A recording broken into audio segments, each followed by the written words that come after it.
Anyone anticipating a golden dawn of Marxist-Leninist communism soon in the United States might have to wait a while longer, perhaps forever. The surprise victory of socialist Alexandria Ocasio-Cortez over longtime Democratic New York Congressman John Crowley in a New York congressional primary has been featured prominently in the news. That was soon followed by headlines proclaiming the radical wing of the Democratic Party wants to take it over. Sponsored both are noteworthy for a number of reasons, but they do not herald a workers' revolution in the United States. Despite the surprise around Ocasio-Cortez's victory, the Democratic Socialists of America, or DSA, of which Ocasio-Cortez is a member, is not an upstart on the American political scene. Part of a long history of socialism in America, the Democratic Socialists have had relationships with progressive Democratic Party candidates and members of Congress for decades. I have conducted research in areas of the world once dominated by socialism. When I teach my political ideologies class, I point to the long history of socialism that has contained many and various voices.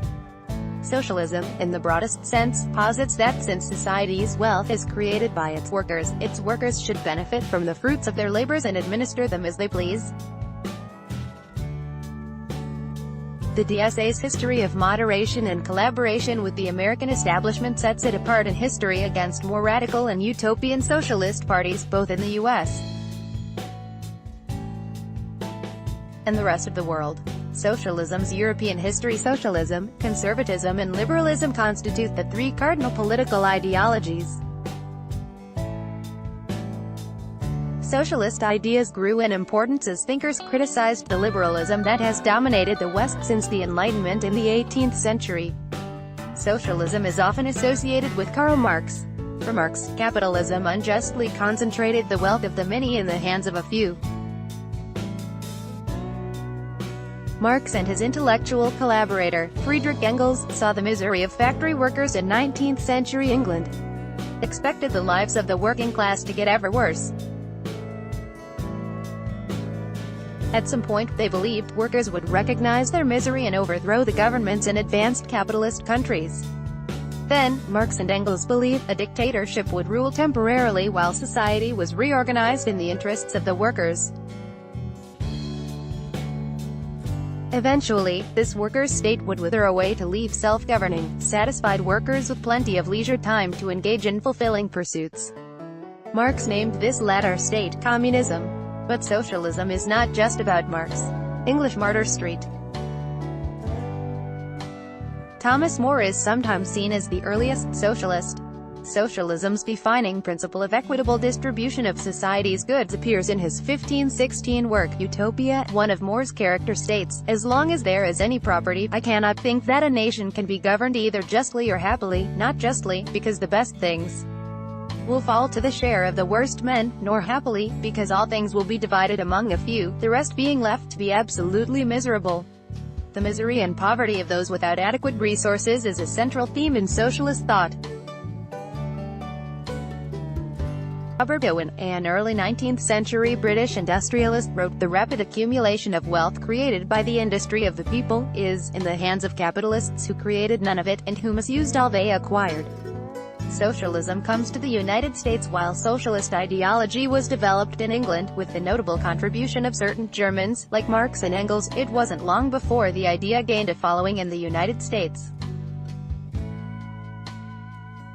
Robert Owen himself brought socialist ideas to the U.S. in his experimental, utopian community of New Harmony, Indiana. Eugene V. Debs is the political figure most associated with American socialism. A railroad worker, Debs ran as the presidential candidate for the Socialist Party of America 5 times from 1900 to 1920. Debs remains American socialism's most successful candidate, receiving 6% of the popular vote in 1912. Debs held that workers in the United States were denied a fair day's pay for a fair day's work. From the wealth that they create, said Debs, workers receive only about 17%. aligning himself with American workers links Debs, through Owen and Moore, to the fundamental tenet of socialism, a distribution of wealth that recognizes working people as the rightful owners of their product. The Socialist Party of America came, as socialist parties often do, to a crisis in 1972. Democratic Socialists of America, the Debs faction, wanted to perpetuate his pacifist position and opposed the Vietnam War. The other faction, led by political activist and author Michael Harrington, supported the war as a means to check the Soviet Union, whose human rights abuses and repressive authoritarian government were seen by some socialists as a betrayal of their movement. Harrington also saw this as a way to distance himself from the anti-Americanism many associated with socialism. By 1973, Harrington had taken his faction out of the Socialist Party of America and formed the Democratic Socialist Organizing Committee. From the beginning, the Democratic Socialist Organizing Committee (DSOC) committed to working with the Democratic Party, labor, racial minorities and feminists. Harrington adopted a pragmatic brand of socialism that he described as being on the left of the possible.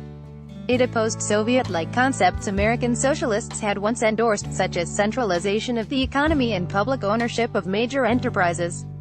The DSA was founded in 1982 by the merger of Harrington's DSOC with the smaller New American Movement, a socialist group that had grown out of the student groups of the 1960s.